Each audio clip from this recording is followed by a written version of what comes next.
Welcome to Thums அப். தமிழர்களுடைய முதன்மையான பண்பு எது? கண்டிப்பா நம்ம எல்லாருக்கும் தெரியும், விருந்தோம்பல் தான். இன்றைய காலத்து பிள்ளைகளுக்கு அப்படின்னா என்னன்னே தெரியறது இல்ல. ஏன் நிறைய பேர் வீட்டுல பெரியவங்களே அதை சொல்லி தரதில்ல. முன்னாடிலாம் யார் வீட்டுக்காச்சும் சாப்பிட போனா இலையிலையோ தட்டிலையோ கால் பங்கு சாப்பாடு இருக்கும் போதே சாப்பாடு பரிமாறுற பாத்திரத்தை கையில வச்சுக்கிட்டு பக்கத்திலே நிப்பாங்க. இப்போலாம் சாப்பிடுங்கன்னு சொல்றதே பெரிய விஷயமா இருக்கு. இப்போலாம் நிறைய இளம் வயது பிள்ளைகள் வீட்டுல இருக்கவங்களுக்கே சாப்பாடை தட்டுல போட்டு கொடுத்துட்டு போனை பார்த்துக்கிட்டு உட்கார்ந்துடுறாங்க. விருந்தோம்பல் குறித்து திருவள்ளுவர் ரொம்பவே அழகா மோப்ப குழையும் அனிச்சம் முகம் திரிந்து நோக்க குழையும் விருந்து, அதாவது அனிச்சம் எனப்படும் மலர் முகர்ந்தவுடனேயே வாடிவிடக்கூடியது, அது போல விருந்தினர்களை சற்று முகம் கோணி வரவேற்றாலே வாடிவிடுவர்னு சொல்லியிருக்காரு.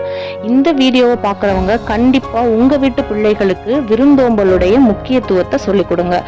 ஆண் பெண் இருபாலருக்கும் இது பொருந்தும். இந்த வீடியோ பிடிச்சிருந்துச்சுன்னா சேனலை சப்ஸ்கிரைப் பண்ணிக்கோங்க. தேங்க்யூ.